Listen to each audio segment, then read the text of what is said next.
Welcome in, everybody. This is the post-draft of 2024. This is our round one grades. The draft is come and gone, and, a lot of stuff that we predicted to happen happened. We're pretty proud of some of those. But, there's some that we were not ready for. Isn't that right, Matt? Yeah, there were definitely a solid handful of surprises. There were some things that were surprises that we had even predicted, and we were still surprised by it. Yep. So overall, a very fun draft, very deep, very good draft, lots of talent, and we're excited to talk about it. Definitely. And if you guys did not catch any of those things that we mocked, go and check out our other videos on the channel. We got a couple of nice mock drafts for you there. Stuff that you'd be surprised how accurate some of them got. So let's get right into this. So we have, first of all, pick 32, Carolina Panthers. We're going to do this in reverse order because we know what you're all here for. We're not going to bullshit you. We know what you're here for. You're here for the first few picks of the draft. Those are the most interesting ones. So we're going to build up to that slowly. So Carolina Panthers here. We're on the clock at pick 32 thanks to a trade with the Bills after the Bills traded down from, 27 with Kansas City? And then they traded down again to get completely out of the first round. So they go ahead and take Xavier Legette here. Yes. And why don't you tell me a little bit about him? I know you're a big fanboy for him. Oh, yeah. So for those of you who don't already know, I go to the University of South Carolina. I watched every single one of his games this year. I've watched him even before he was like starting number one target wide receiver. I absolutely love Xavier Legette. Fantastic player, great human being, been through a lot of adversity. But if you're just talking about on the field, you're getting, in my opinion, if he had a more consistent college career, he would have been right up there with guys like O'Dunes and with Neighbors. He is insanely athletic, insanely talented, crazy physical receiver, and you're getting that, and you're getting the run after catch ability that you see with guys like Malik Neighbors. I mean, there's tons of comps that have been out there for him. DK Metcalf, AJ Brown, even Debo Samuel, a fellow Gamecock, and I think all of those fit his play style in different ways. Super fast, crazy athletic, crazy fun to watch. Panthers got a good one. Yep, I agree 100% with that. Even when I was looking at him and I was watching him play, and I will admit it has to be probably because of the way that he wears his uniform there with with his whole ass stomach out. I was like, holy shit, this is just a mini DK, DK Metcalf playing out there. But dude runs like Bobby Boucher from The Waterboy. He just imagines that the person in front of him is his mom, which has just been pissing him off his entire life, and just runs over him. Hell of a runner. And aggressive receiver, too. He plays like he's just mad at the world, and you got to love an aggressive player like that. So, going ahead, we gave this a B. Now, I'm sure from Matt here, that's a bit of a lower one for him, but I think that's the right grade for it because this isn't us grading the player's talent or us grading the fit with the team necessarily. I mean, that's a big part of it, but also we're looking at, could they have waited to get this person? Should they have made a trade to move up? It's about the context of the draft, not necessarily just how good this player is. Yeah. So he might have been available at 33. They might not had to have traded up. There were talks about the Patriots possibly trading up for Legette. But still, fantastic player. Got him pretty cheap, really. They only moved up one spot, so I think it's a solid pickup. Yeah, definitely. All right, now moving on to pick 31, San Francisco 49ers, Ricky Pearsall, wide receiver out of Florida. I loved Ricky Pearsall. I loved his tape. He kind of reminded me like Devontae Parker, but a Devontae Parker who can actually get open, find separation. And there's a bunch of other comps you can give him. But man, he's got an incredible catch radius. He's got great separation, good route running too. Not as much as a run after the catch guy as you'd expect from a guy like, Xavier Leggett, but the dude still can run. He's got a lot of physical tools that you wouldn't expect from a Florida wide receiver. Hmm. Um, but regardless, I like it. I like the fit for San Francisco. Now, the argument could come up that, you might have been able to get him later on, but, and, there's other players there, that other wide receivers that were ranked higher than him that you probably could have gone to get. And I think the biggest thing with this pickup is that it's signaling, hey, we are open market for Brandon Ayuk and or Debo. So, or it's a message to them, be like, hey, we're not afraid to trade you. Stop, cut the shit. Stop asking for trades. We're not trading you, but we can if we want to. So Yeah. your job's on the Yeah, line now. I really really like this pick. Like I said, I watched every South Carolina game this year, and I watched a lot of other SEC games too. So I've seen a lot of Ricky Pearsall, and he definitely lit up South Carolina, unfortunately, when they played us. But fantastic player, like you said, pretty good at getting open. It's not really his calling card.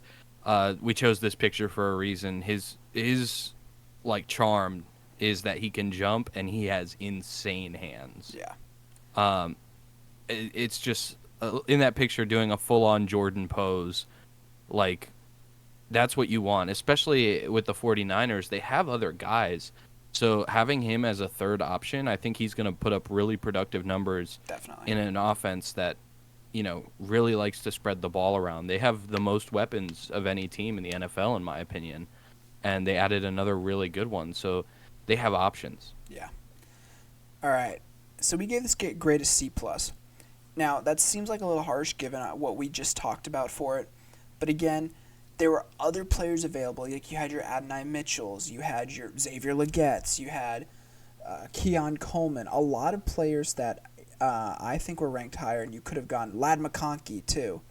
A lot of really, really solid players that you could have gotten ahead of him, and you might have been able to trade up later and gotten him instead. However, for where they picked him, it's not a terrible pickup. I still like it. I know you still really like it. Um, Yeah.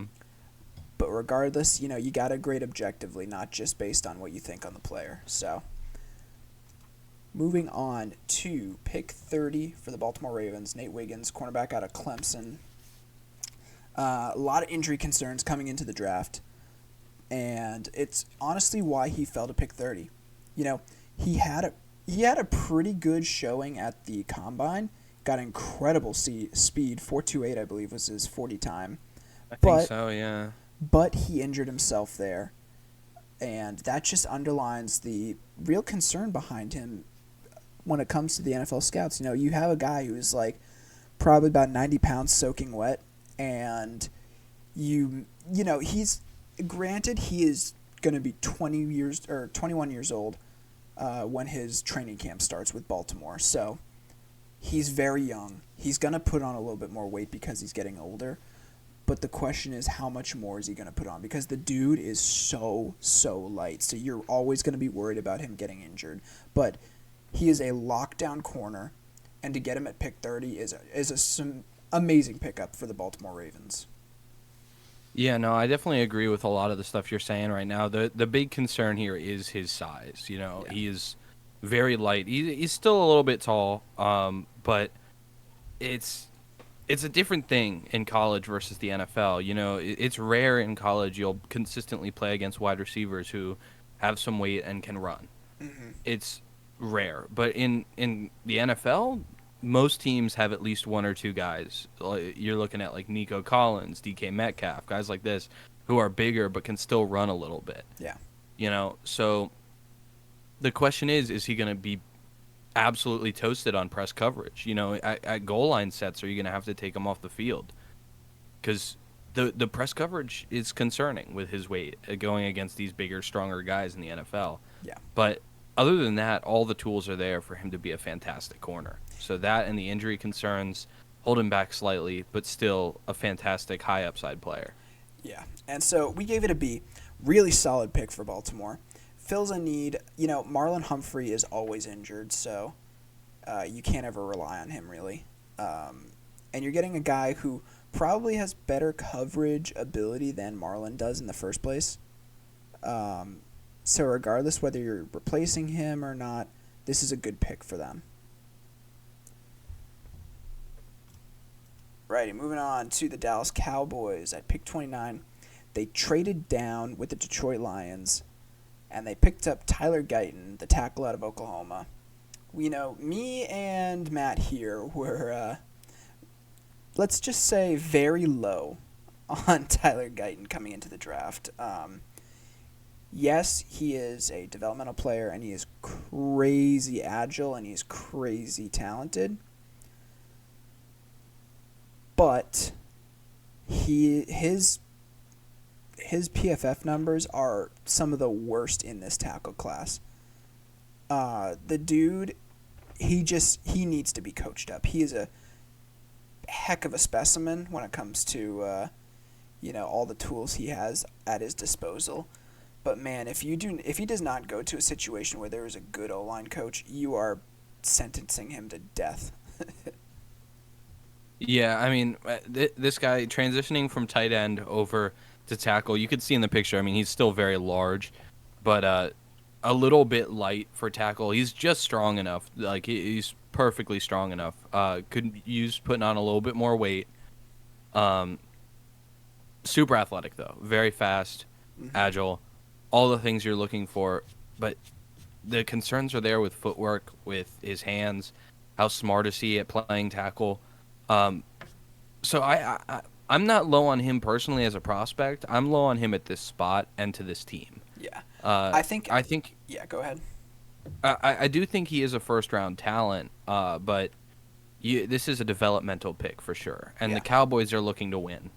This, in my opinion, if they try to start him right away, it'll detriment him and it'll detriment the team. Yeah. So it's a guy that's probably not going to see the field for a little bit, and you could have picked up somebody like a Kool-Aid McKinstry, someone who could help you win now. Mm-hmm. So there's some questions for sure. I think it's a good player. Weird pick, though. Yeah. And for that reason, we gave it a C. We agree he's a crazy talent, and he can be a good threat if you know how to train him up. But for the needs that the Cowboys had in this spot, and the fact that we're just unsure about him at the NFL level. It's something that he needs to be coached up. There's other prospects on the board that you can pick instead of him. You don't just need to kind of take the consolation prize as you see it and go with the best tackle. There's other spots that you can fill.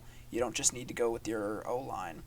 So we'll see how it pans out for them.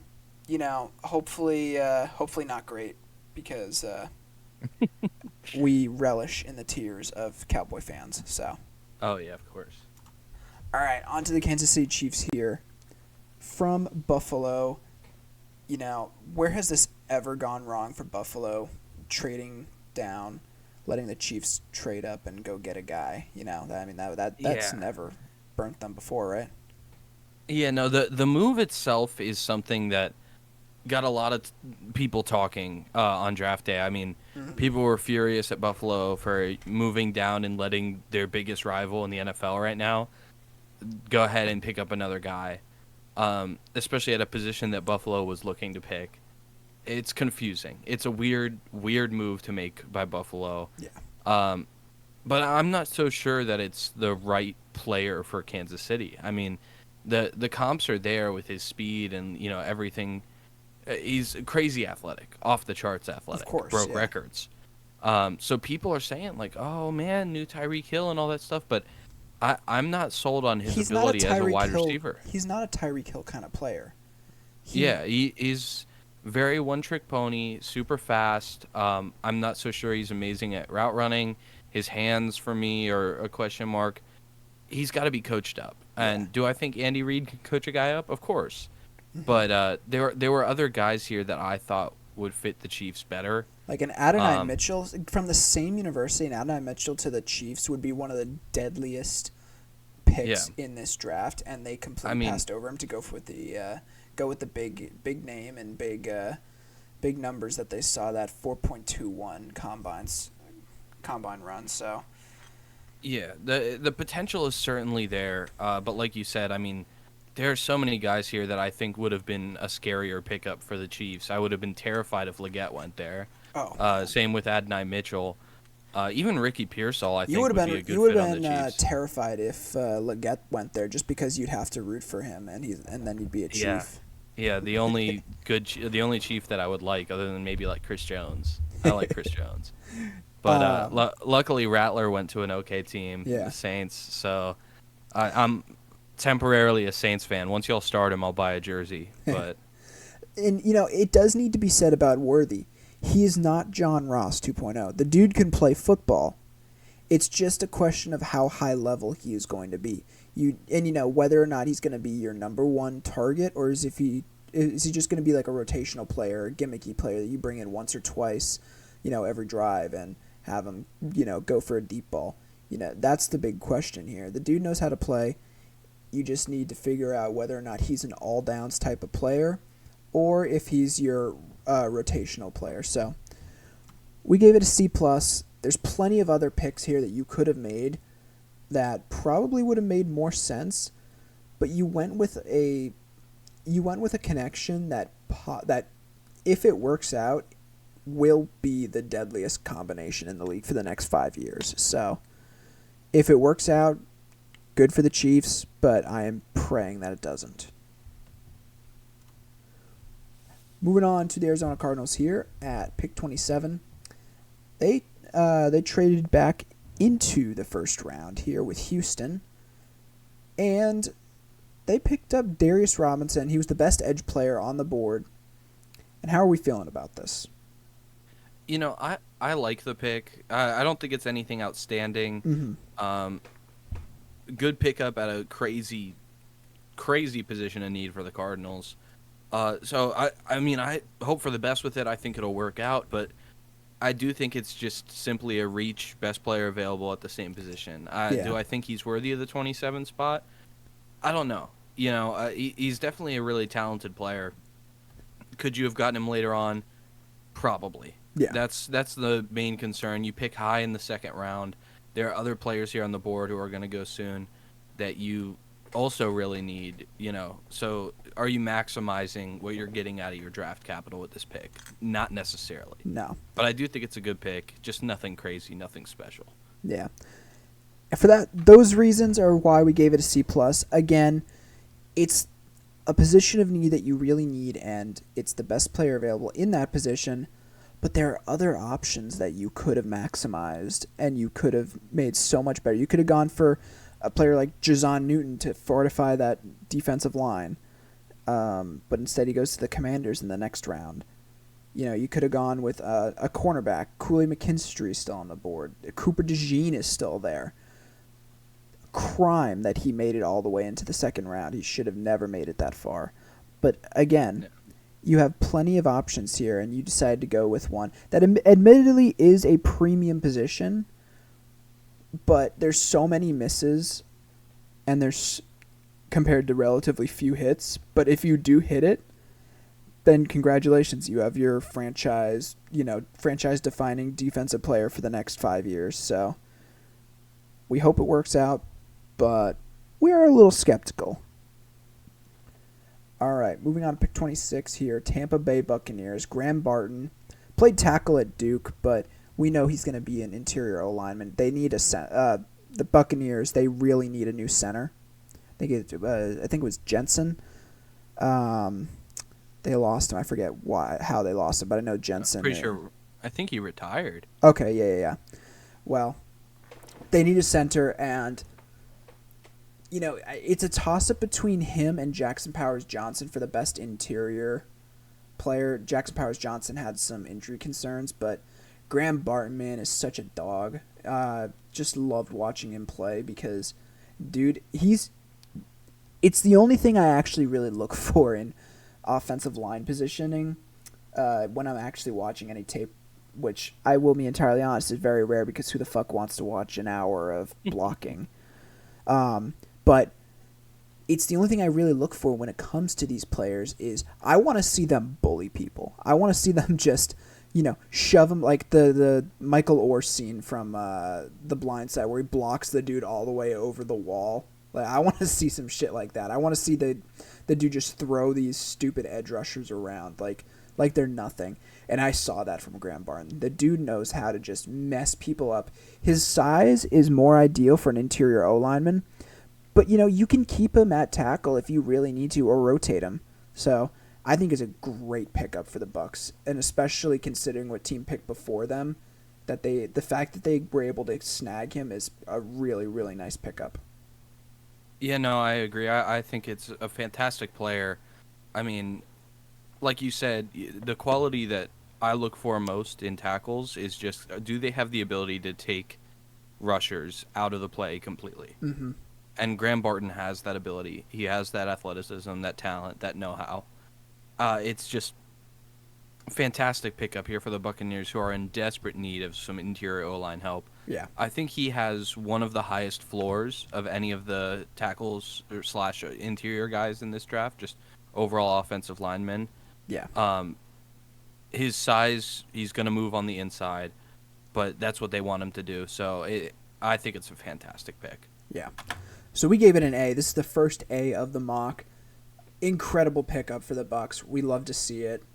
Really, really, really solid player. Hopefully going to be an anchor on that O-line going forward. So the Green Bay Packers here at pick 25. They stayed put, and, we think that they lost who they were going to grab right before, with the Detroit Lions trading up in front of them. They snagged the guy who we think they were going to go for. But they get Jordan Morgan here. How are we feeling about this pick?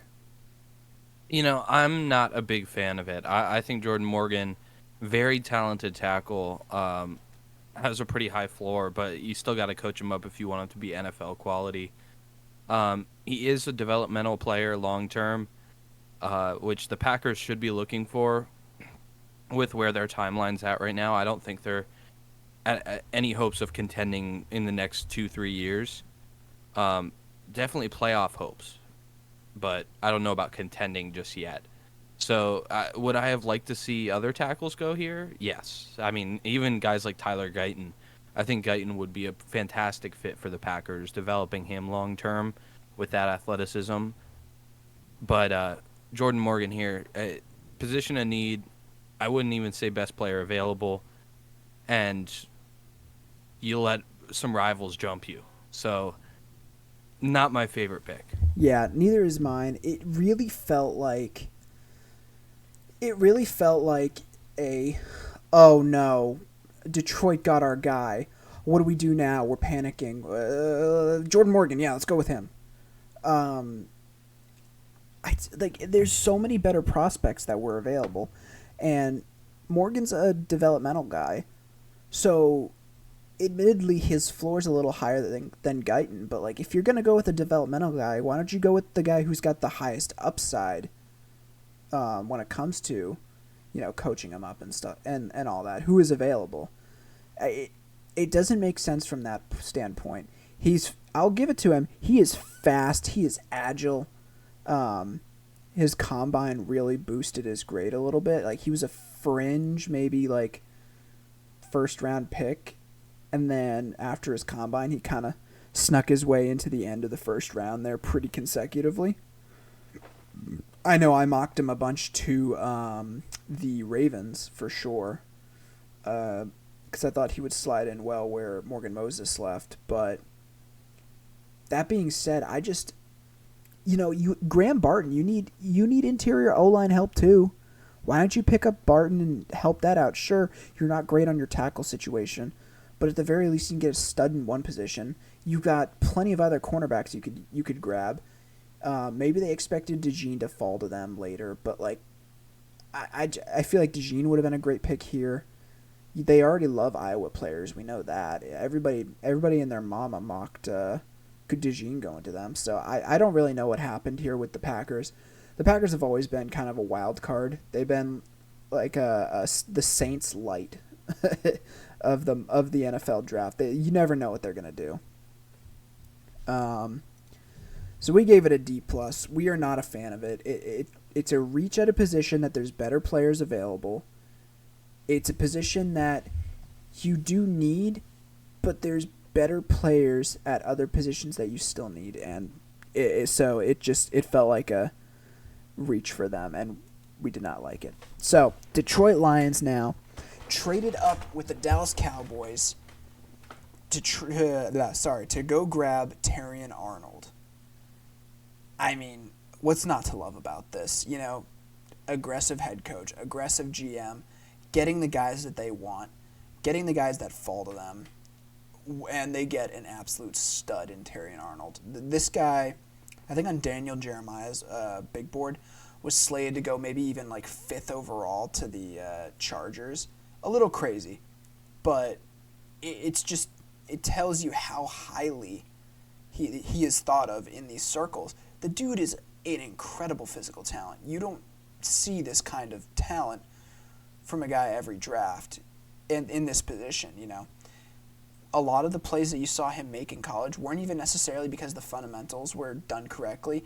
It was because he was so physically talented. He was able to make up for his shortcomings in that department by making, you know, the incredible reaching out one-handed into the opponent's arms and blocking the ball away, something crazy like that. It wasn't because, you know, he stayed every step of him. And if he did stay every step with him, he was able to keep up with him, keep speed, and track him the whole way. So I love it. What about you?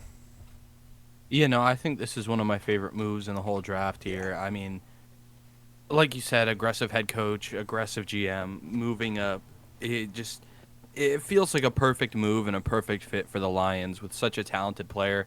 And in most years, a guy like Terrion Arnold is not the 24th pick. This is a guy who has top 10 potential. Mm-hmm. But this draft class is just so offensive heavy with the new tackling rules, all the new rules. Defensive players just not a priority anymore in terms of that. So, like, he fell because of the draft, because of the context, the situation, but he fell into a perfect situation. Yeah. I think this is the perfect team to develop him, and I think he's going to do great things in Detroit. Yep. And for that reason, we have our first A-plus of the draft for the Detroit Lions, which, you know, you can argue last year their first round was a little underwhelming. You know, maybe they did some reaching on some players that they didn't really need to, but more than making up for it in this draft with that first round selection. And then also, a little spoiler warning, they signed as an undrafted free agent the player with the best name in the draft, Steel Chambers, the linebacker from Ohio State. Future stud. I love Steel Chambers. What a name. All right. Moving on to pick 23, Jacksonville Jaguars. They traded, They traded down with the Minnesota Vikings, who got the pick from Houston, who got it from Cleveland for the Deshaun Watson Weinstein trade. And they picked Brian Thomas Jr., excellent wide receiver out of LSU, really overshadowed by Malik Neighbors, but man, an amazing player. I'd say he's better than every single wide receiver that went in last year's draft. And this is the, 4th wide receiver off the board in this draft, right? Because Rome, I think Marvin, so, yeah. Neighbors, 4th wide receiver off the board, and he's better than every single one in last year's draft. I think it's a good pickup for Jacksonville, and for the value they got him at 23, you know, there was talks of him going as high as pick 11, and I think to get him at pick 23, that was a great pick for Jacksonville here. You know, especially really after love trading this pickup. down, I should say. Sorry. Yeah, no, for sure. This pickup's fantastic. Very, very talented player. Crazy value at pick 23. Mm-hmm. And should work really, really well in their offense. I really like it. Yeah. All right. So we gave it a B plus. Excellent pickup for them. And yeah, no much more to say there. Moving on to 22 here, Philadelphia Eagles. How does this God, always happen? this pick pissed me off so much.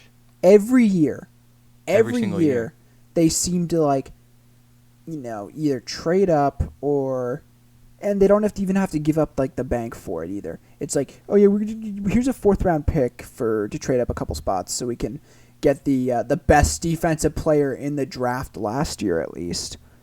And in this one, dude, they get their first pick of the litter as far as cornerbacks go. Their biggest need really burned them last year, really let them down, let a lot of people down last year.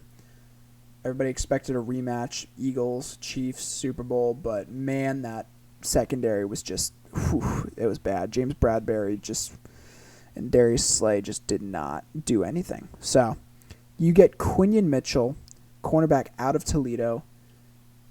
This cornerback class, very deep, and you got a lot of really high-end talent here. And this guy just, I'll say it, he had the best stats from all. If you look at all the players, the dude's coverage numbers, the PFF ratings, and all that, his grades are immaculate. It's like 90s all across the board. Allowed like a 20% passer rating when quarterbacks threw on him, which I'll save it for your spiel about him, but he's not exactly in a pass-heavy conference, so we'll give it a little pass there. But regardless, the dude is an absolute dog. So yeah. Like you said, the conference here is the big concern with this guy. Being in the MAC, not crazy competition. They tend to run the ball a little bit more. This isn't playing Alabama every week. These are teams like Ohio. Western Michigan, I think, is in the MAC. It's Thursday football.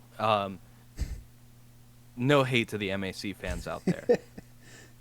This he just guy, shit on though, all of your teams. this guy, crazy athletic, completely dominated that conference for almost his whole time there, pretty much. The comparisons have been to Sauce Gardner, because coming from a conference that's not one of these top-tier conferences, but have amazing, freakish numbers, right? I think it will convert, it will carry over into the NFL, just not to the extent right away. The potential's there, the athleticism is off the charts, and he's dominated receivers at the MAC level. Yeah. But the athleticism is what's going to be the driving force of his development. He can match up with NFL guys. That's why he got picked in the first round. So just coach him up a little bit, get his technique right on these guys, get him in the right spot on your defense, and he'll be a scary, scary good player. Yeah. And it's worth noting also that he had probably one of the best showings at the Senior Bowl, which is a huge deal for some NFL scouts out there. Absolutely locked players down.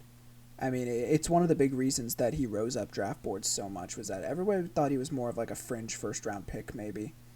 But when the dude showed out against talent from, like, actual football players, not off-duty plumbers and chemistry students, God. he actually still was able to lock him down. So it's a good sign for what's to come in the NFL for him. Yeah. It's not a good sign for the NFC East. Yeah, there was a big deal I remember seeing on Twitter and watching the videos of it. Nick Saban was talking about how for years they tried to get this guy to go into the portal and come to Alabama, but he wanted to stay at Toledo. And he built a home there. He wanted to really make this program thrive, which I heavily respect. But Or he just wanted to keep getting crazy good numbers. Just yeah, saying. but the talent is there. There were teams that were desperate to get him, that were at the highest level. This is Nick Saban, the greatest college coach of all time, saying that he was dying to get this guy on his squad. So the talent is there for sure. Yeah. All right, and we are on to an A for him, which amazing pickup for them. We'd love to see it, um, but it's what we expected from the Eagles. There's no more, no less from them. So that being said, we're on to the Dolphins here. Did I skip one? Uh, you might. I Okay, don't no, think. I No, did. you didn't. Okay. All Now you right. gotta cut it. Ha ha. Ha ha, womp womp. All right. I'm not saying it. It does say.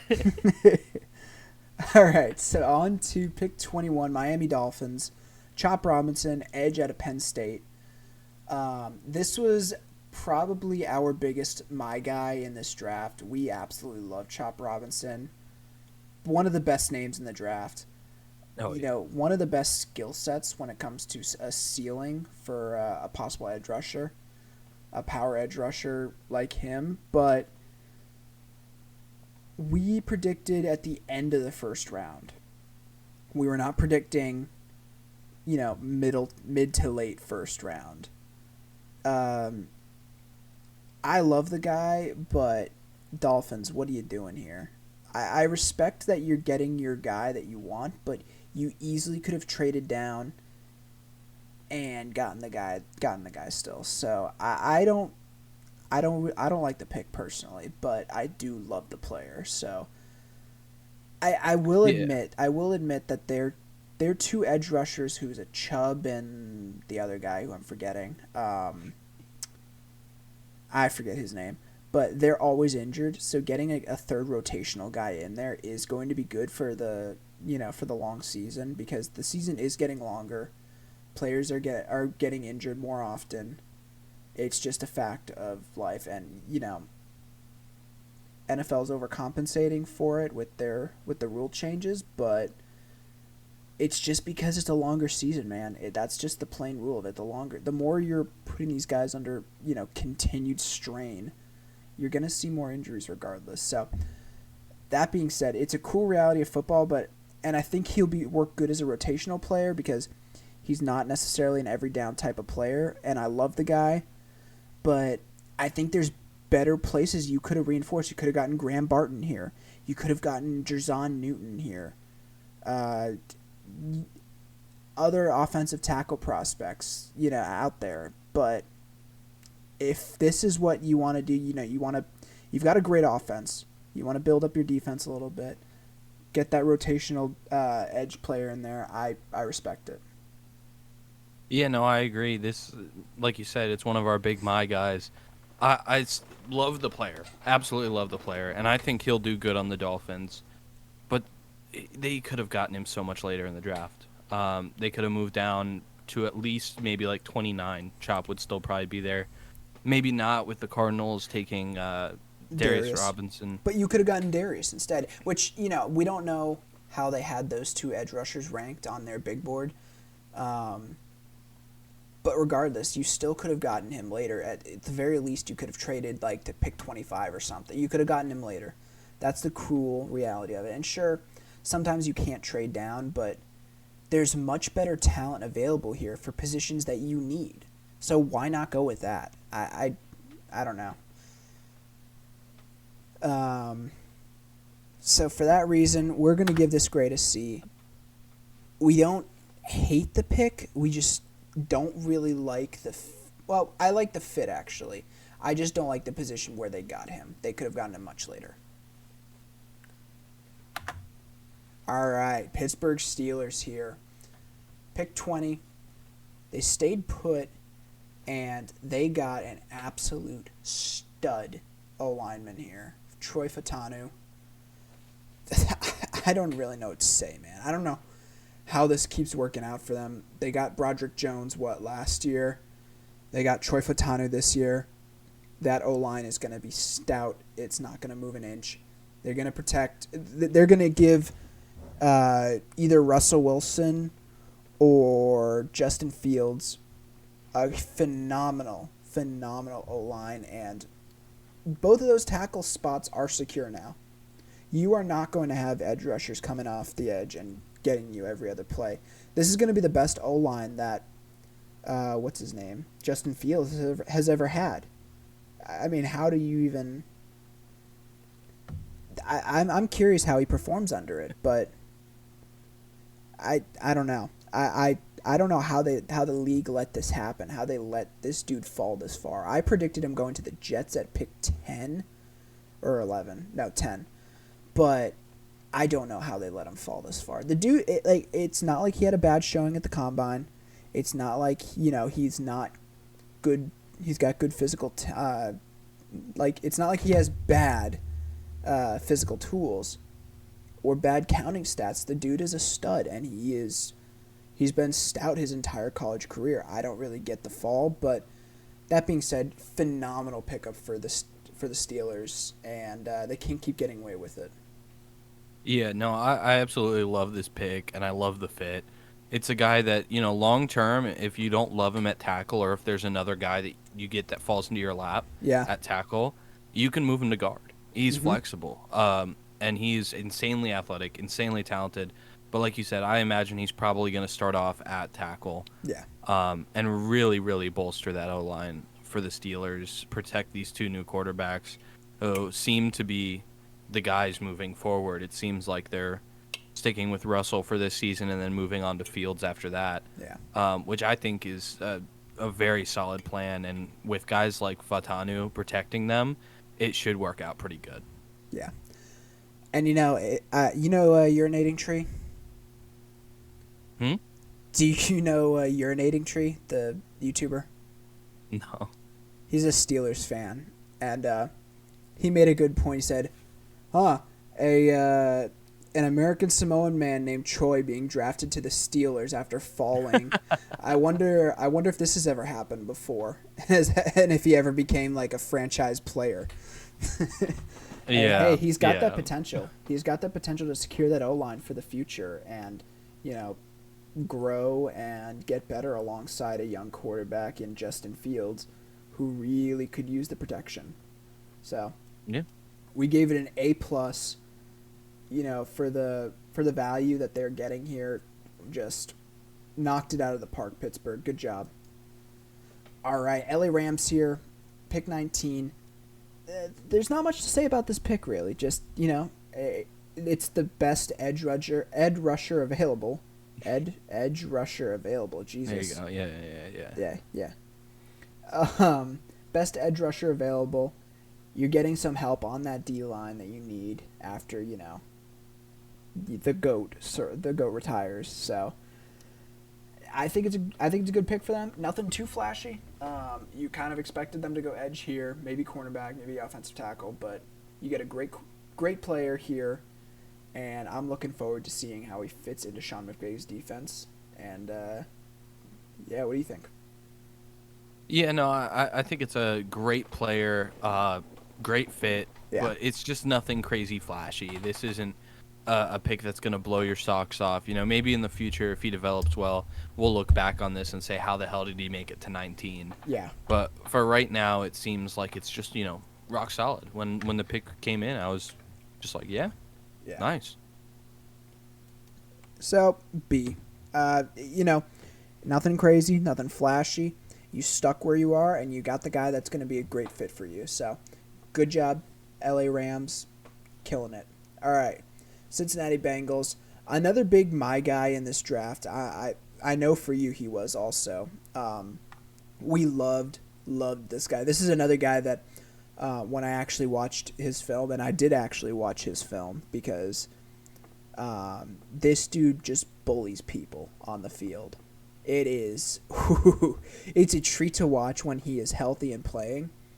And there was a little concern because he's a little bit raw. I don't even know if I'd say he's raw.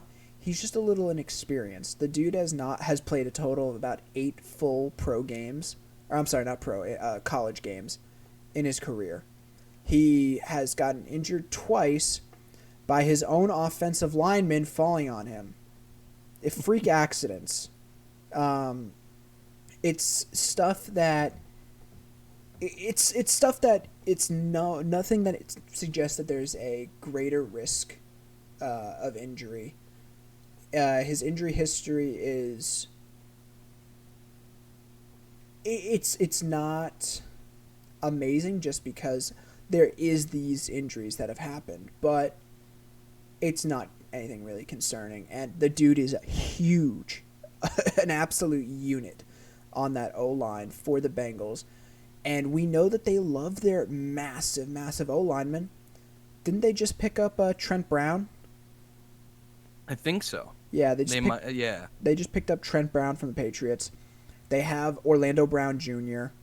You know, you love these huge players, and you're getting another guy in there who's probably going to rotate in and out with Trent Brown. I think this is just, another home run for them. It's going to be great for them.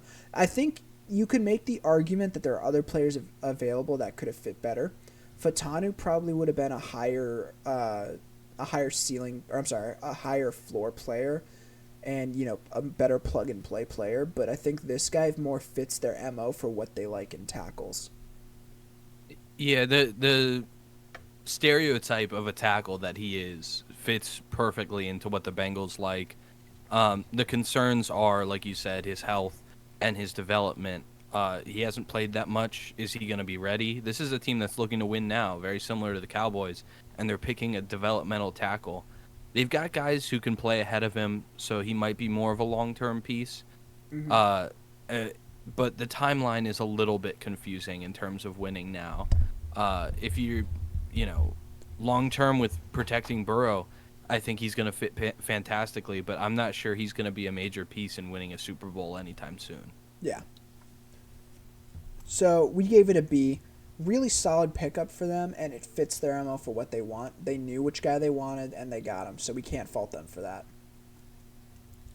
All right, Minnesota Vikings here on the clock. Pick 17. They traded, they traded up with the Jaguars for pick 23, and they selected, arguably here, the best defensive player in this draft, Dallas Turner, the edge rusher from Alabama. I mean, this guy, with the physical upside of Dallas Turner, you are looking at another, in my opinion, this might be a bit of a hot take, but you're looking at another Trayvon Walker type where if you sit him for, or not even sit him, but you develop him for a couple years, you give it 2 years, dude has the potential to be top 3 edge rushers in the NFL. I mean, if he's developed right, I am terrified for the rest of the division there, especially as a surrogate Detroit fan. Yeah, no, this move is fantastic. I remember seeing on day one of the draft video on Twitter of the GM telling Mr. O'Connell that they were trading up to get Dallas Turner, and Coach O'Connell was just sitting there, and the look on his face was just like, "Oh shit, we are not messing around." Like, damn, because there was talks about this guy going at 8. Like you said, he's arguably the best defensive player in the draft. I think he has the most upside of any defensive player. Like you said, potential to be a top edge rusher in the league. It really harkens back to that draft with Trayvon Walker and Aiden Hutchinson. You got the guy with the really high floor and really good potential, and then you have the guy with just completely untapped potential, who's here. And so and for this draft, it was Dallas Turner and Laiatu Latu. And Dallas Turner going here, I love the pick for Minnesota. If he is developed right, he is going to be one of the best in pass rushers in the NFC for the next, who knows how long. And we gave it an A+ because this guy, like we said, we were predicting he was going to go even 8th overall to the Falcons, who needed some defensive help. But nope, he fell all the way to pick 17. It was all offensive players all the way up until pick 15. So, just the fact that he fell here, the value, the player himself, just good job overall. Vikings traded up and got their guy. I can't blame them for calling their shot. All right, Seattle Seahawks here. Byron Murphy the second, defensive interior from Texas. I mean, why don't you take the lead on this one? I know that you like this guy a lot. Oh yeah, no. In my opinion, this is the best interior defensive lineman that we have in this draft. Crazy good, big anchor on that defensive line.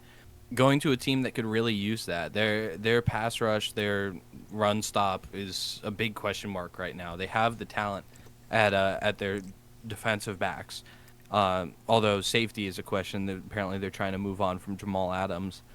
Uh, so their secondary seems to be rock solid for the most part. They just really need to shore up that defensive pass rush and run stop. Just shore up the box, really. Yeah. You got a new defensive head coach, getting a guy who's a stud that you can develop long term and turn into this guy that's, these are big names I'm about to throw out, so don't jump the gun here when I say this. This is best case scenario. Guys like Aaron Donald or Chris Jones who can be those. How could you compare him? This crazy talented interior guy can move out to edge eventually, maybe, but for the most part, he's gonna stick on the inside. I love the fit. I love the pickup. Fantastic player. Definitely. And for that reason, we gave it an A. These teams in the middle of the pack here are just killing it. We love to see that. All right, Indianapolis Colts here, pick 15 on the clock. Laiatu Latu, the edge rusher out of UCLA. Coming into the draft, or I should back up a little bit. Not even coming into the draft, it's more coming into the combine. There was a lot of questions about him. I forget who he played for originally before he went to UCLA, but he got medically retired with a neck injury, came back, played for UCLA, and absolutely was lights out amazing. One of the highest, if not the highest, floor for a defensive player in this draft, and you're getting a really good talent here, really good edge rusher, and as far as being the first pick off the board for the Colts, I'm a little surprised that they went with him. I thought they were going to go with another developmental guy like Dallas Turner, because it seems to be the MO for what they have gone for in this draft. They picked up, or not this draft, but overall drafting. They went for Anthony Richardson, the quarterback who had the biggest upside for any quarterback in last year's draft, but he was also probably one of the rawest, if not the rawest, quarterback prospect that was in that draft. So it's just, maybe they're trying to shore up that defense and make sure it's a solid thing. That way that they can, focus all their effort on developing Anthony Richardson. But again, great pickup for the Colts. I can't fault it in any way. Yeah, no, I like it. It's definitely a really solid pick. There's a lot of concerns with this guy, but he has the numbers to back it up. Yeah. He's insanely talented, had a great career at UCLA, faced a lot of adversity and has overcome it. I love the guy. Great fit on this team, and I don't know if you saw, he already has a massive horseshoe tattoo on his shoulder.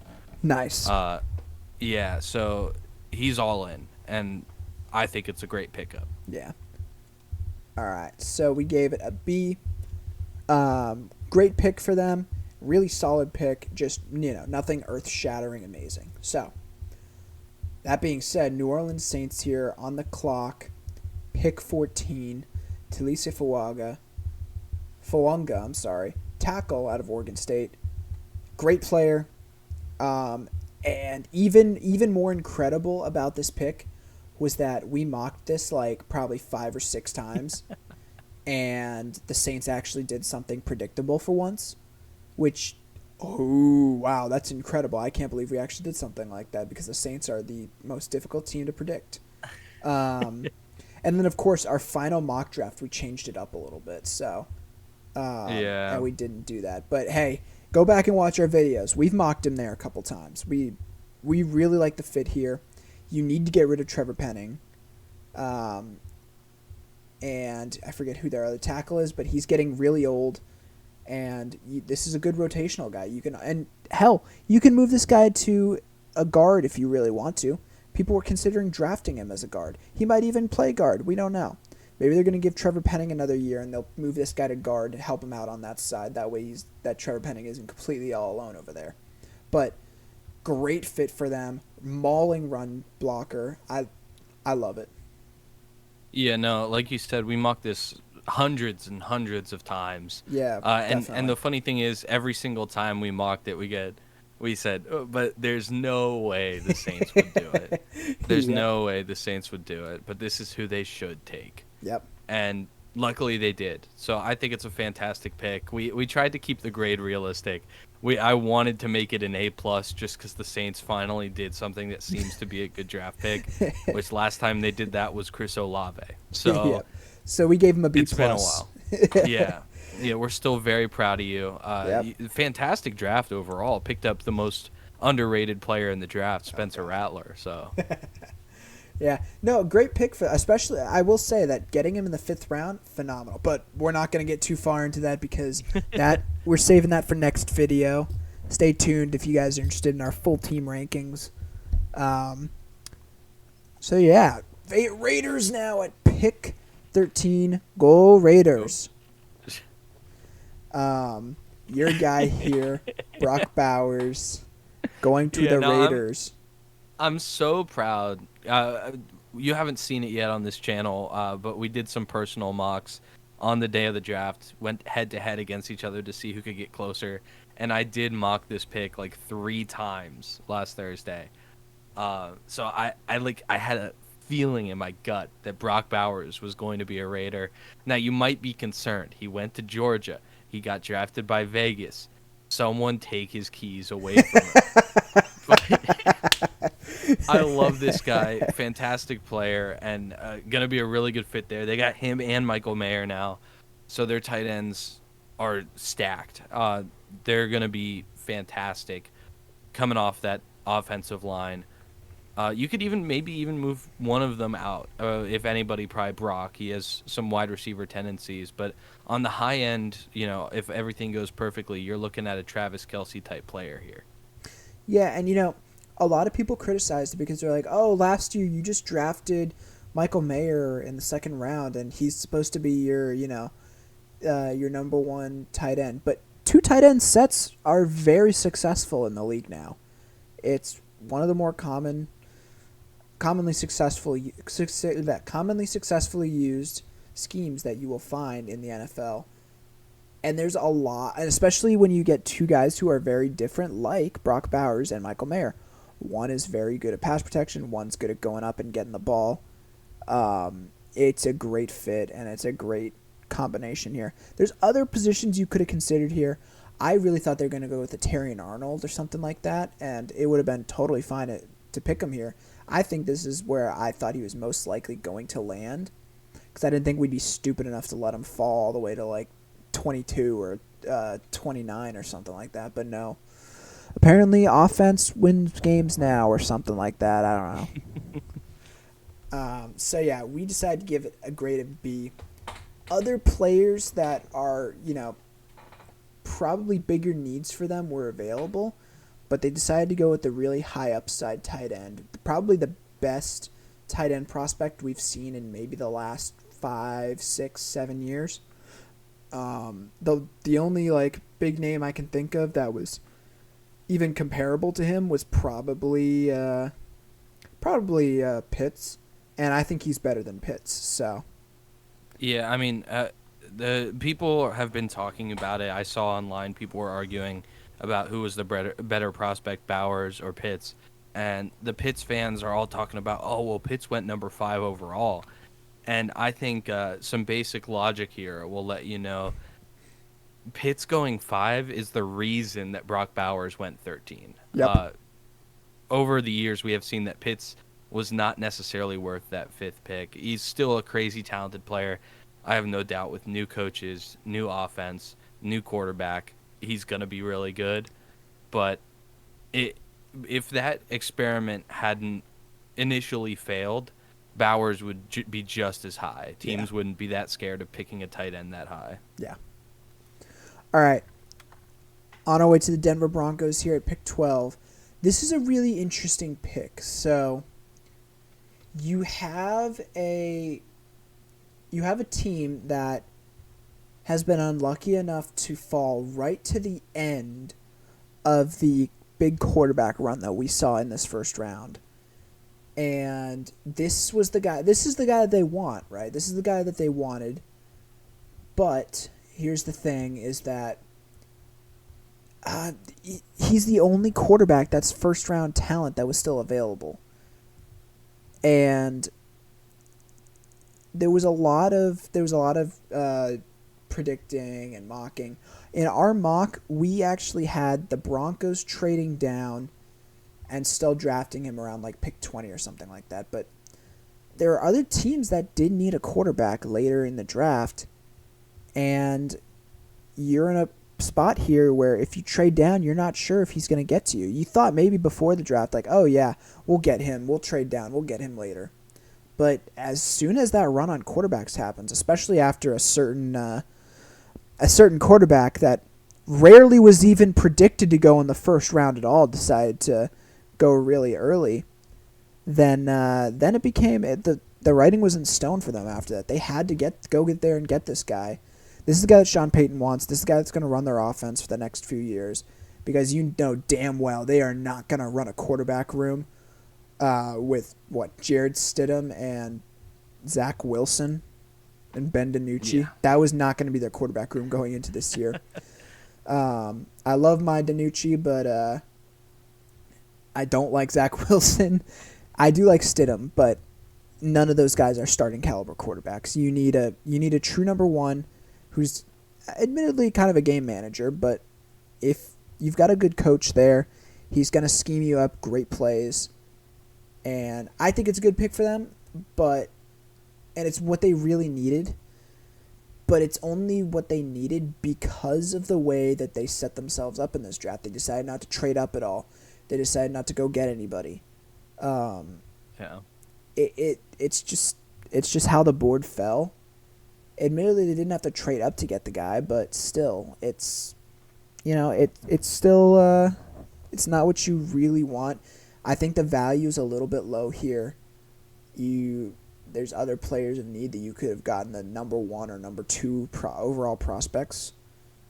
But instead, you decide to go with the quarterback. I get it. It's the most important position on the field to play. So, yeah, and I'm going to disagree with you on the part about him being a game manager. Okay. He does have some of the connections like that, but I think go out and watch some of his tape. Go watch some of him play, and you'll see that he's at the very least a starting caliber quarterback. Oh yeah, I don't say that he's a game manager. Say he's not a starting caliber quarterback. I mean, Brock Purdy is a game manager and he's a starting quarterback, and he has the ability to make those phenomenal plays when he needs to. It's just I don't predict him as the guy who. I don't predict him as like a Josh Allen or like a Patrick Mahomes who's gonna do the play all by himself and he's gonna get it done. He's got a great arm. Don't get me wrong. He's not your traditional game manager who's got absolutely zero like arm talent or anything like that. He's not a Mac Jones or like I don't know Brock Purdy or something like that. I know Brock Purdy's good, but regardless, it's a good pickup. The dude's talented. He's about as old as my grandfather, but and. The thing I will say, and the grade's probably not going to reflect this because these are things I've thought about since we made this presentation here, is I think the confusion with the Penix pick at 8 has made me realize that the Broncos. Alert. Well, yeah, people already know. People already know that he went at 8, but never know that. Maybe they're watching this for the first time. Yeah, maybe, but The idea of Bo Nix going here with the Broncos, I don't hate it as much as I did at first. I've thought about it a little bit. I kind of like it. I do think he's a fantastic fit there. He is their guy for the future.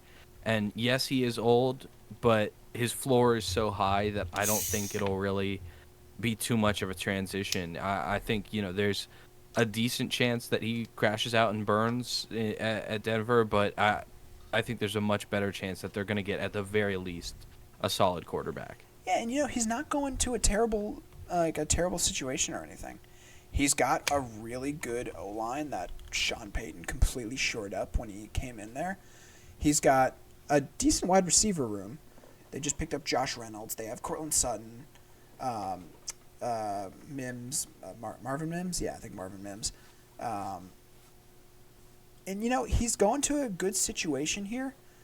Another thing I will say is that every day in practice the last 3 years that he's been in college, excluding this last year, he had to play against Christian Gonzalez, who's my boy now. So if he was still able to win the starting job there while practicing against Christian Gonzalez, who's an absolute stud, then I he's got to have some kind of talent there. So we gave it a C plus. The plus is really the part you want to focus on here. It's an average pick, and I don't hate it. I don't hate the pick. I think actually it's what they needed to do. That's just the bottom line. It's what they needed to do here because of how the board fell. Things were getting dicey towards the end there. They were lucky that they even got a quarterback. I thought somebody was going to trade up and maybe try to snag him in front of the Broncos, because the Broncos have the absolute worst luck when it comes to that kind of stuff. But yeah, no, I C plus. I think it's appropriate. I think maybe a B or B minus would be appropriate too, but we didn't do any negatives here because we're a very positive place. That's a fucking lie.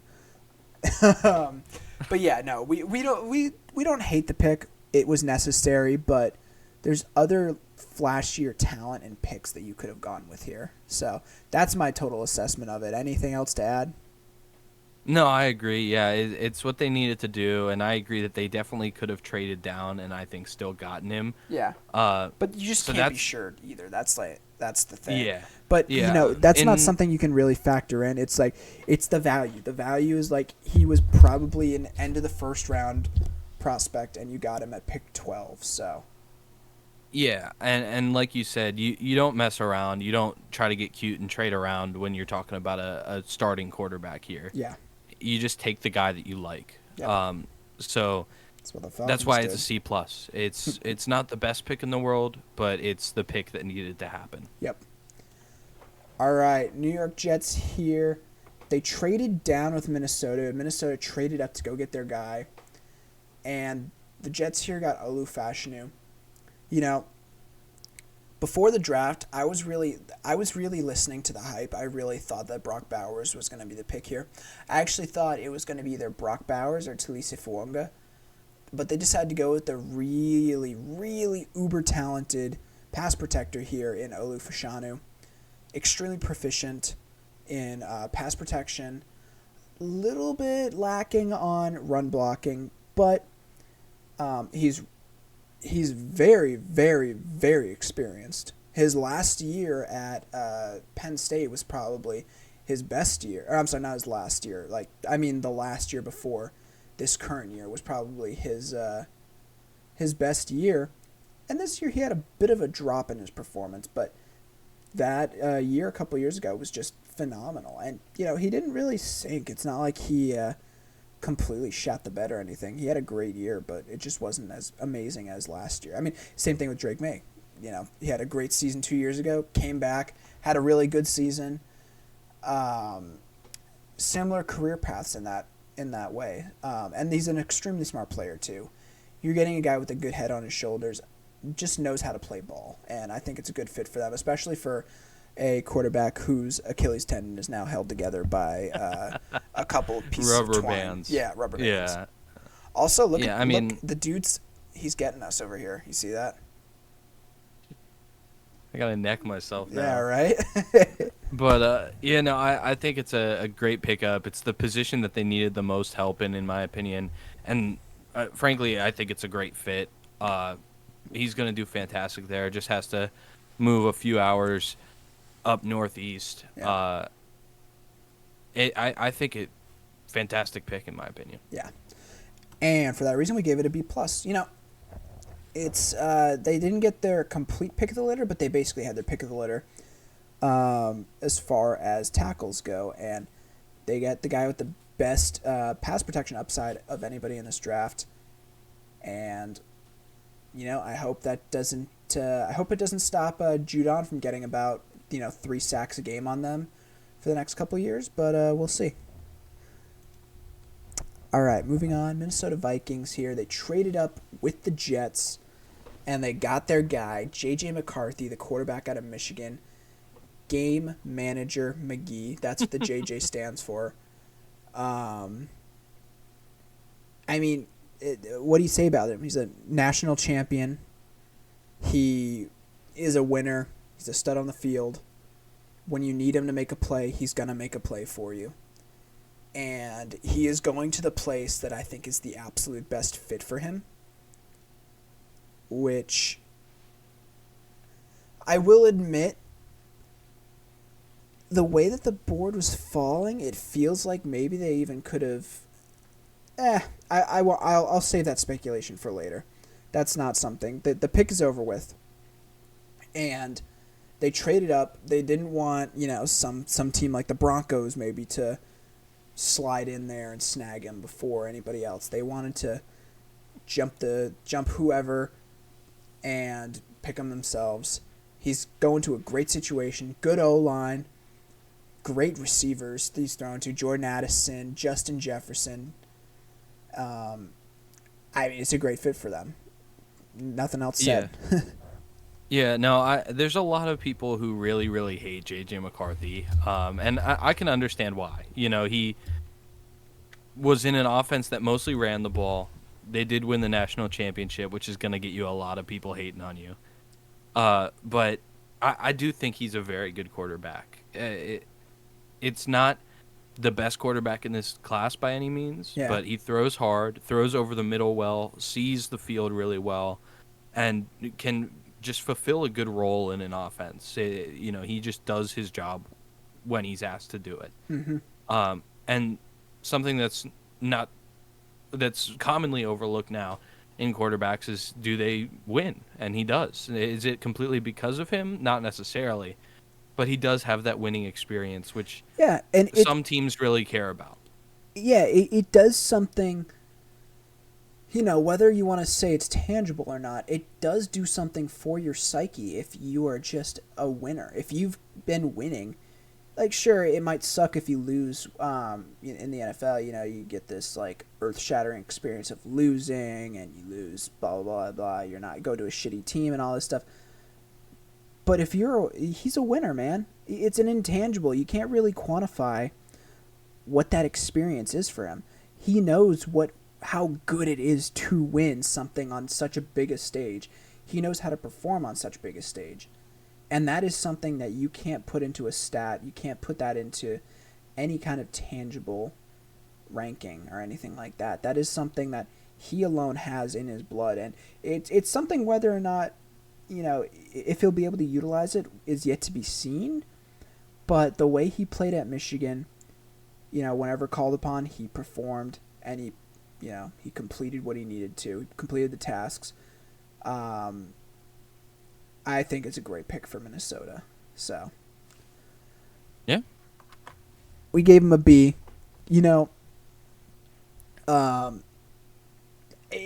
It's nothing else crazy to be said about it. It's a good pickup for them. It's what everybody expected them to do. Is it a B? Maybe because it's been mocked to high hell that J.J. McCarthy was going to go to the Vikings. It is a possibility, yes. And, he's not one of the...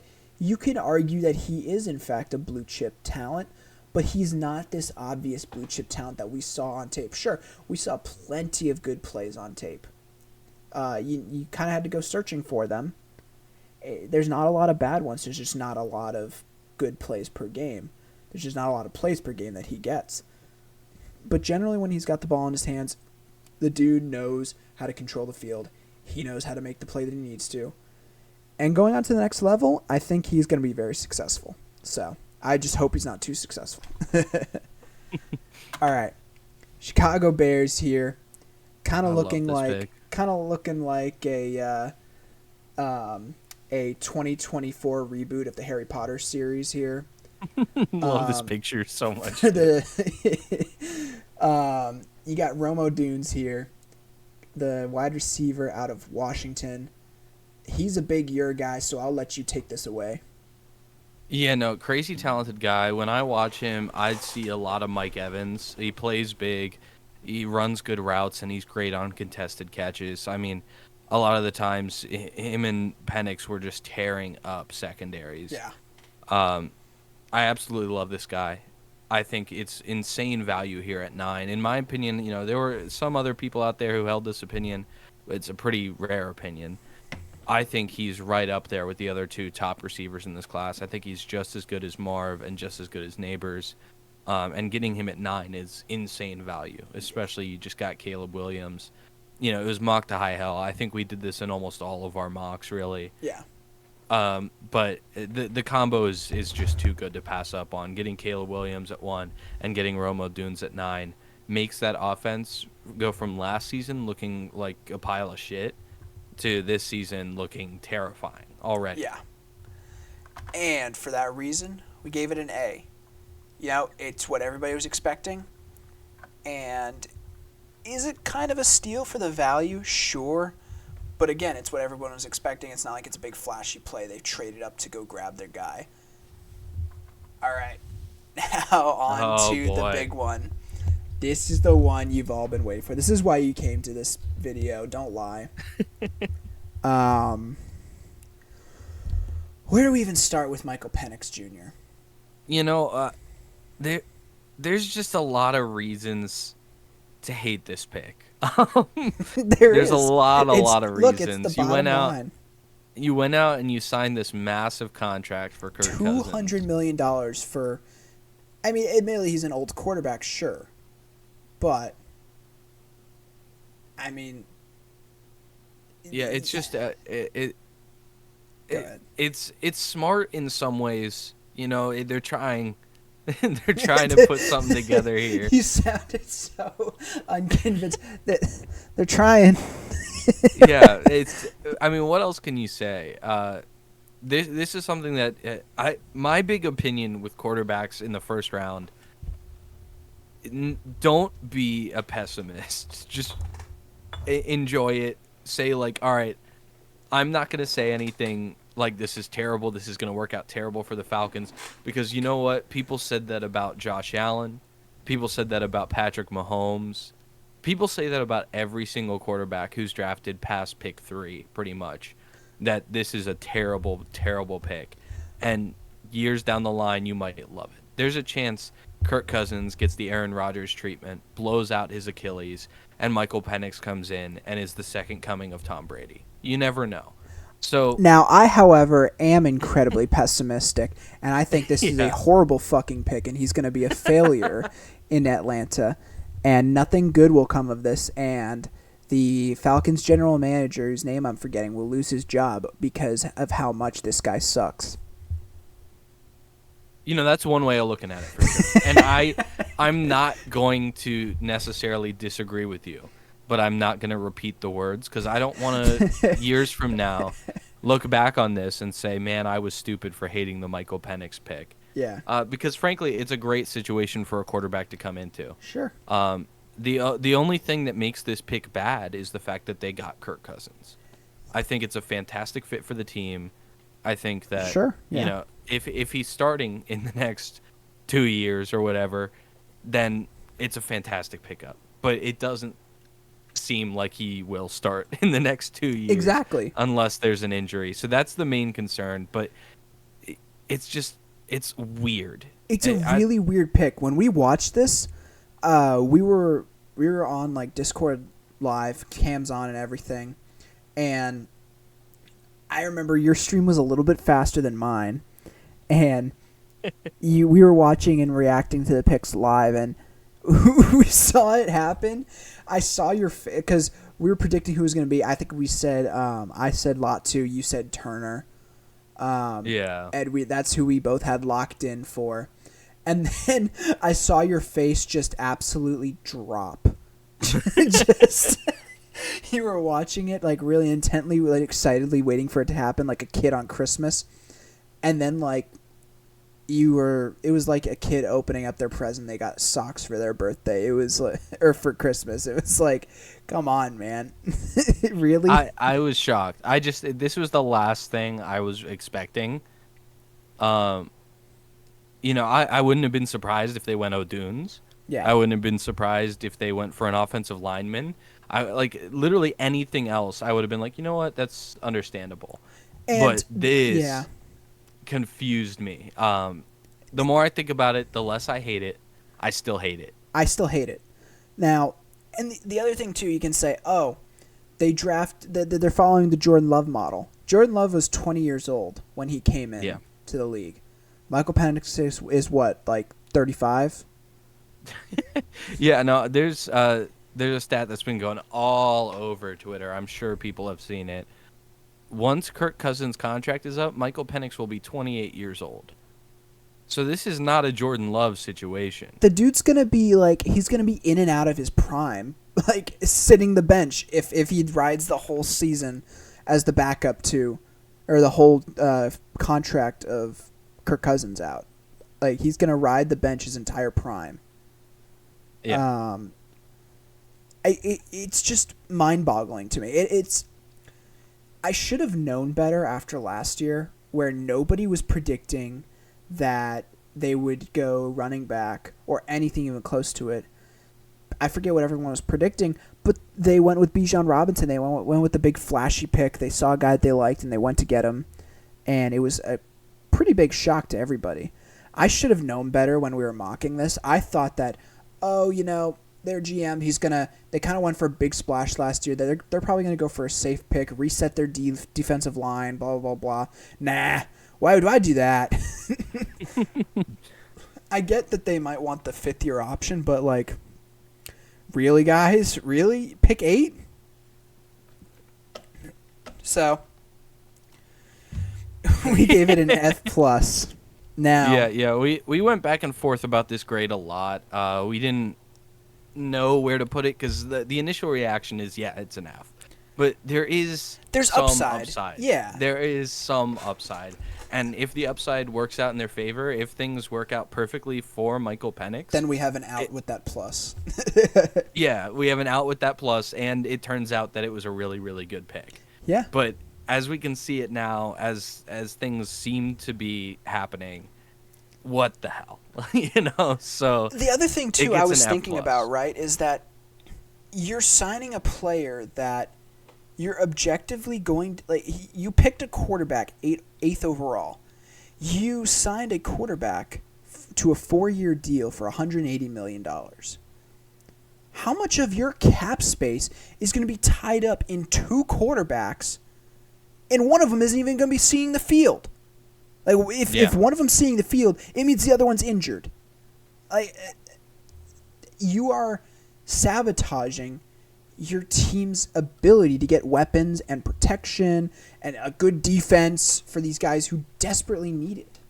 So, there's a lot of ways you can go about criticizing this pick. Who knows? Maybe in 4 or 5 years' time, we'll be looking back at this and be like, holy shit, that was the worst take we have ever done. How did we not see this very obvious loophole in front?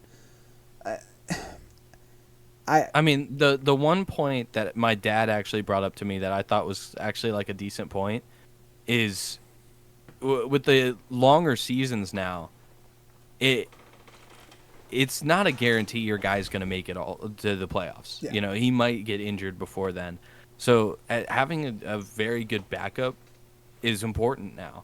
But do you want to spend your 8th pick, like the 8th overall pick, on it? No. So there might be some immediate potential. There's the chance that he gets the Aaron Rodgers treatment, and Michael Penix is starting week 1. I'm getting Trey Lance vibes. It's scaring me a little bit. Yeah, there's a chance though that he may never even touch the field. So it's concerning. Yeah. All right. On to pick number 7, Tennessee Titans. You can already see the grade there because I forgot to animate it. I hope the rest of these picks aren't like this, but we gave it a C. It's a reach at tackle for them. He's a huge mauling right tackle who's a great run blocker. And with the physical traits that he showed off at the combine, I just imagine Bill Callahan was in there like, oh my God, look at this guy. I need to get him on my team right now. But there are so many other prospects on the board that have a higher floor. You can plug and play right now, and they are going to be studs on your O-line for years to come. And you go with the guy who, at least, like, I like him. I do. I think he's probably the second best run blocker in this draft. But you're still going with a guy that, until relatively recently, maybe like 2 weeks before the draft, he was getting mocked to go to the Chargers, but, like, that's because Jim Harbaugh is absolutely batshit crazy. I'm just going to go out and say it. I don't really see why you pick J.C. Latham here. Sure, you can develop him with the best offensive line coach in the league, but there are other players later in the draft that have arguably the same upside as him that you could have gone for to develop. So I'm relatively low on the pick. What do you think here? I really like the player. I think he's a fantastic player, and I'm unsure if he's going to be a left tackle or a right tackle with the Titans. He has the experience at right tackle. Like you said, he's a mauler, and I really, really love guys who can lock down the run game like that. But is that what you're looking for on the Titans with your young quarterback, your young receivers? I'm not sure I love the fit. I think it's a decent pick regardless. That's why it's a C. It passes. It's something that we'll let slide without completely shitting on it. But nothing great. Yeah, I agree. All right, on to the New York Football Giants here. Pick number 6. We got Malik Neighbors, wide receiver out of LSU. Great weapon for them. I love it. I hate it because I want him, but great receiver for your Giants. Probably the best receiver you're going to have on your team since Odell Beckham Jr. Just a great pickup for them. I know he's one of your guys also. I think you didn't you have his upside a little higher than Marvin Harrison? Yeah, no, I do think his upside is insanely high, and I think this is almost a perfect pick. Yeah. They need a number one wide receiver so desperately for, unfortunately, Daniel Jones. New Jersey got a good one here. They really did. All my fans out in New Jersey. The only downside to this pick, in my opinion, is the fact that Malik Neighbors does not look happy in the slightest that he is in New York playing for the Giants. Unfortunately, his quarterback is Daniel Jones. So the only downside to this pick is another player, which can be fixed with time and should be. So I like it a lot. Yeah. That video where he shows up to the Giants facility and oh god, just dead face. he just realized like, oh shit, I've got this dorky ass white dude throwing to me. Oh god, help me. Like the dude's a better runner than a passer. And the only reason he's not even good at running. Yeah, the only reason that he's a good runner is because people don't expect him to run, and because they look at him, they're like, "There's no way that this dude can actually like run anything." And then he starts running, they're like, "Is he actually doing it? Oh shit, he is. I guess we got to tackle him now." So, we gave it an A, nearly perfect grade, not the perfect, not a steal or anything. It's what we expected him to fall to. Just because there's so much blue chip talent in this draft, I think Malik Neighbors is absolutely one of those blue chip players that you are going to find in this draft. I think he is probably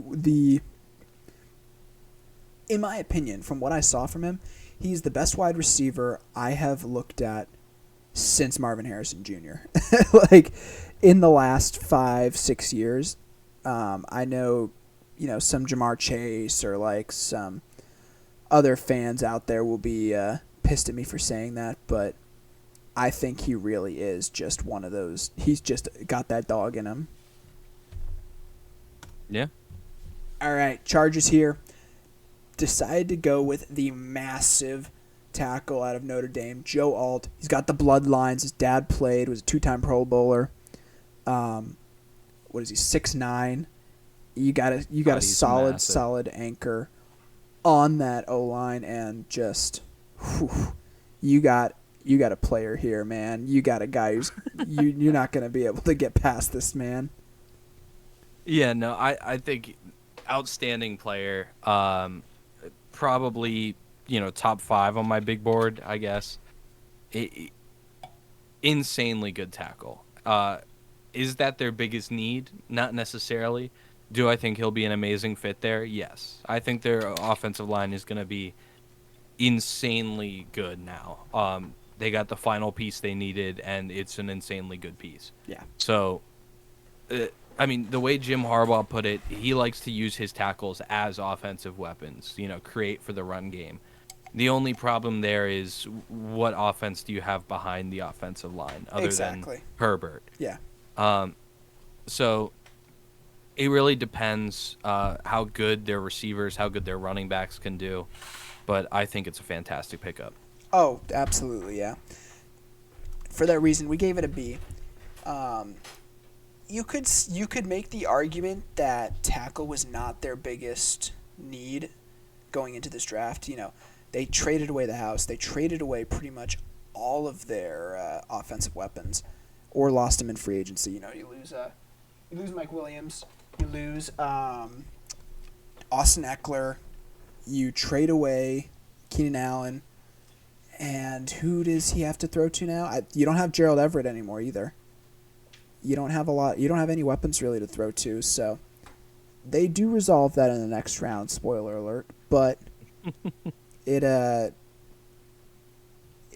get a good O-lineman, and I think they're going to have a great year because it's the scheme that Jim Harbaugh wants. He's going to run the games how he wants to, pun intended. And yeah, looking forward to the future for the Los Angeles Chargers. Alrighty, Arizona Cardinals here. Pick 4. And, they got the guy everyone was expecting to. Marvin Harrison Jr., wide receiver out of Ohio State. Same thing with LSU. The stuff they're putting in the water there, whatever it is, it makes good receivers. You can make the argument that this guy was bred to be a good receiver, but he's got those bloodlines. His dad was a Hall of Fame wide receiver. That I would argue if he's not the best, he is top 2 players right now in this draft. Not going off of potential or anything. Best players right now in this draft, I think he is one of the top 2 players here. And man, does he show it. You just watch his tape. Great catch radius, great route, amazing route running. A little issue with drops in this last year, but it's nothing that you can really point to and be like, oh my god, it's a huge issue. If anything, my biggest concern with him is an effort issue, and that just comes because the guy's so good. He's been so good for so long. He's been pretty much everyone considers the number 1 overall wide receiver for the last 2 years. And, I don't know if it did something to his psyche, but I noticed on his tape he kind of gave up on a couple plays. There was a couple drops that you saw there. He's got great hands, so I don't consider it an issue with his hands. It's just a couple drops that you don't want to see. He didn't show up to any of the press conferences at the combine. He completely skipped them. I don't know I don't think it's a maturity issue. I think he's plenty mature. Some of the reports came out were saying that the Cardinals were pretty much like, look, dude, we're not trading out of pick 4. We're gonna draft you. You don't need to run any of these things. You don't need to do a pro day. You don't need to do any of that bullshit. We know you're good. We're gonna draft you at 4. So if that's the case, then all my worries are pretty much alleviated with him. But man, you are getting the guy with the I I don't see a world where this guy is not a good player in the NFL. To be fair, Yeah, no, his floor is so high, and his ceiling is insanely, insanely high. I do think Malik Neighbors has a slightly higher ceiling, sure. but I also think there's a much lower probability that Malik Neighbors reaches that ceiling. I mean, Marvin Harrison Jr. is one of the most surefire wide receivers we have seen since Calvin Johnson. Yeah. Um, I absolutely love the pick. They need a number one wide receiver. They got who looks to be in a few years, if not like 2 years, one of the best wide receivers in the NFL. Yeah. So we gave it the good old A. It's not a steal or anything. This is where everybody predicted him to go. For his talent, you could argue if he's a top 2 player in the draft and he fell to 4, then how is he there? But it's because quarterback is so important. So, with that being said, we're on to my New England Patriots here. Pick number 3. Drafting Drake May, the quarterback out of UNC. I'll have you take this away first before I go on my tirade about him. Yeah, your 30-minute rant. Yeah. Don't worry, it's coming. It's coming, boys. Yeah. So I really like this pick. I think the upside is for sure there with Drake May, as much upside as any quarterback in this draft. People compare him to Justin Herbert, to Josh Allen. Jordan Love, I've heard too. Yeah, I think the best comparison on the high end, of course, is Herbert. I don't think he can run as well as Allen. Love, I think, is kind of on the mid end, but I mean that's as of right now. I think Love is still improving. He's not reached his peak yet. But the risk here is his consistency with accuracy. Definitely. Sometimes he'll throw a perfect dime that you will never see another quarterback be able to put other than maybe Drew Brees. But for the most part, he's like just a little bit all over the place. So if you can coach these things up, if you can fix his footwork a little bit, just get him more consistent, he's going to be an amazing quarterback for the Patriots, and they're going to run it back, win another, handful of Super Bowls, whatever. Whatever floats your crazy ass boat, Patriots fans. But I think it's all you could ask for in a quarterback prospect. Damn it, you took everything I wanted to say. Guess we gotta move on. Oh, yeah. Psych! Everything you said, 100% accurate. A lot of the accuracy issues will stem from his footwork, and that's something that's very easily coached out of him. And he's going from a situation in UNC where he had one of the worst O-lines in that conference. He had a really, really, really bad receiver room as well. He had Tez Walker, and Tez Walker, he's a lot better on tape than his performance at like the Senior Bowl would say. But regardless, last year, not this previous year, but the year before, he was a lot better. Put up, I think, like 4,200 yards, and I forget how many touchdown passes. I'm not going to make up a bullshit number here for you, but he had his better year a couple years ago. But this last year, another great year, and he's going from a situation where he had a terrible O-line, he had really bad weapons, to pretty much an identical situation in New England. Admittedly, you got some absolute dogs in that room with Jalen Polk and Javon Baker. Javon Baker's going to make people with epilepsy stand up, or not epilepsy. You know what I'm trying to say. He's going to make people in wheelchairs stand up. That's what he said. I know. I was trying to find my own way of spinning it, but it didn't really work out too well. But epilepsy? Shut up. You're going to get a class action lawsuit, dude. Oh, man. Maybe not for this, but for something for sure. So, yeah. Absolutely love the pick. This might be the player with the highest upside that the Patriots have seen in their facility in a long, long time. And, he's just... I will say this, too. He seems like a very high-character guy as well. He's the kind of guy that you want to lead your locker room, the kind of guy you want to lead your guys. Always happy, always a goofball, always got a smile on his face. You're not going to see him with his head down and like moping in the corner and bitching at the at the coaches, like a certain quarterback from Alabama. Um, but regardless, I love it.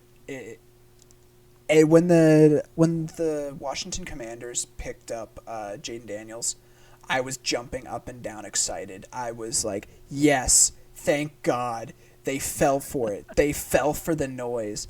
They decided to go with the guy with absolutely zero parallels to another quarterback that they drafted, and definitely didn't blow out his knee in his first year. Um, but I love it. I think, you look back maybe 2-3 months time, this guy was unanimously the number 2 overall pick. I think a lot of people, including me, had him in a separate tier of his own. You have Caleb Williams, of course, number 1 overall in his tier. Great playmaker and all that stuff. And then I had Drake May in his own separate tier in number 2. And then it was Jaden Daniels and J.J. McCarthy, and then everybody else. But, I will say that there's just, you already got one UNC quarterback in Washington, and you don't want another one. It's understandable why. So, I don't hate that they drafted him, but I'm so happy that they let this guy fall to us. So, A+ from me. Now, this is not just my ranking. We both agreed. For the value that you're getting, this guy was slated to go number 2 overall. He was slated as a number 2 overall talent for a position that you really need, and somehow he fell to you. You got to realize that the exponential rate of drop-off when it comes to this talent as the round goes on, it leads to these grades being more crazy. So, great pick for the Patriots here at number 3. All right, now we have the Washington here at pick number 2. As you heard from my little tirade over there, Jaden Daniels here at pick number 2. I think it's a solid pickup. I don't hate it. But it's something I do think that they tuned in a little too much to the noise, and I think that they might get burned on it. But I do think that he has some really good upside, and I think he's a really fun player. At the very least, he is going to be a really good talent running the ball if he cannot, get open not get open, if he cannot get the time to find somebody open and throw the pass. So, the only real concern about him is that the dude does not protect himself at all. He runs recklessly. He opens himself up to injury. And also, I should say, too, he didn't do a lot of throwing over the middle of the field. So that is also a big concern. So I'll let you take this part away since it is your former team. No, I love this pick. I really, really do. I know you have your reservations about it, but this is the guy that I Oh, no, I wanted love it too. Washington to take. I love it too for my own reasons. Yeah, but I just there's so much to like about this. The upside is insane, and a lot of people see that he's a good running quarterback, and they draw the comparison to Lamar Jackson, or on the lower end Justin Fields, and they're saying, oh, he's just a running back, and they're disappointed by that. Just think for a minute about how hard it is to win a Heisman at quarterback in the SEC. It happens all the time, but it happens with guys like Joe Burrow, Bryce Young, unfortunately. Top guys, really, guys that go number 1 overall. Definitely. And it's just a great pickup. He brings another dimension that the other quarterbacks in this class do not. Mm-hmm. It's a dimension that'll win you an MVP, as Lamar Jackson has shown. Twice. Twice, yeah. And he throws the ball better than people realize. He's a very consistent quarterback. He put up enough stats to win a Heisman against SEC defenses. Mm-hmm. That's huge. Yeah, so I absolutely love it. The upside is insane. The question is, can he stay healthy, or is he another RG3? Yeah. Time will tell. Yeah. And as you were talking, it reminded me of another thing that I have, which I don't mean to be the negative Nancy here, but there is another question for him too. It's his arm strength. He's got really, really great accuracy. He might, right after Rattler, he might be the most accurate passer in this draft. But there's just a couple plays that you see on tape where you're just like, ooh, really, man? You couldn't make that throw? As far as the strength goes, I'm immediately drawn back to the game against Arkansas. He draws the defense off sides, has a free play. It's a jump ball, throws it up, has the guy beat. His receiver, I think it was Brian Thomas Jr., has to physically turn around and run back to the ball.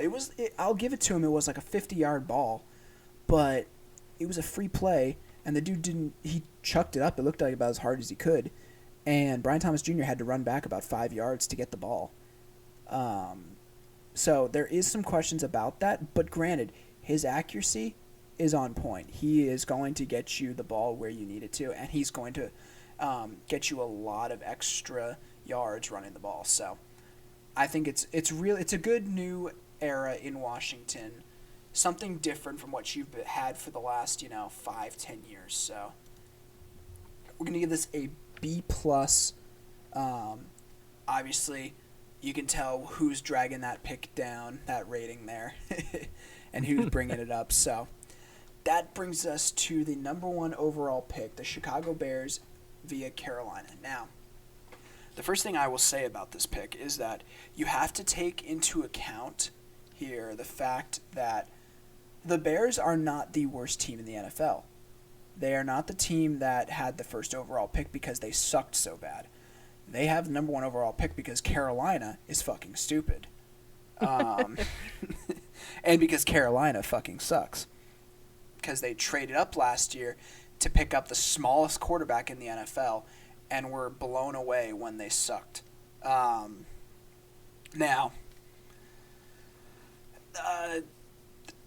that being said, this Bears team is not a great team, but with all the moves they made in the offseason, they've really made it a nice cushy landing spot for Caleb Williams to land into, and I think this could be Chicago's first 4,000-yard passer. Yeah, and it could come sooner rather than later. Like we talked about with Romo Dunes, they added a lot of pieces to make this offense really scary overnight. Their offensive line is pretty solid. There was a lot of concerns about it with Fields, but over time they've gotten a little bit better, and I think they're young. They might develop into a good spot this year. At the very least, they'll be a middle of the pack O-line. So bringing a quarterback in to a decent O-line, elite wide receiver group, really, with young pieces, old pieces, prime pieces. They've got enough receivers. They've got a decent tight end with Cole Kmet, and they've got a great running game now with DeAndre Swift. So this offense has all the makings it needs for a guy like Caleb Williams.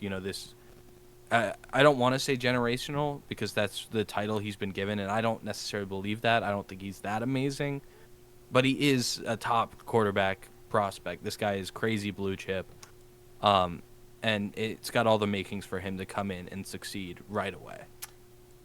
Absolutely, yeah. No player quite like him in this draft, or one that we've seen for the last few years. So, with that being said, we gave it an A+. Again, you got to factor in the fact that Chicago traded up here. They weren't even trading up. They got the pick a long time ago and stashed it and waited, and sure enough, it has turned out perfect for them. They are getting you could argue the best player in this draft in a stacked class, and what'd they have to give up? The first round pick last year? All right. They got DJ Moore out of it, a couple first round picks. Just overall, they are building a winning team in Chicago, and hopefully one that is successful into the future. So yeah. Well, that is going to wrap up our first round grades here. You got the whole board here of the first round picks. Overall, just really, really interesting first round draft. Be sure to tune in for our uh, overall team rankings coming up, hopefully in the next week or so. That's gonna be a long one, and maybe we'll find some way to split it up. But we'll see about it. Any closing thoughts here? Any picks that you really loved or hated here overall? I don't necessarily hate any of these picks. I do. Yeah, I know you do, and the Penix pick, it's confusing. But for me, it's more confusing than it is bad. I don't think it's great, but it's not something that I would cry over if I'm a Falcons fan. I still think they're in a decent spot to win.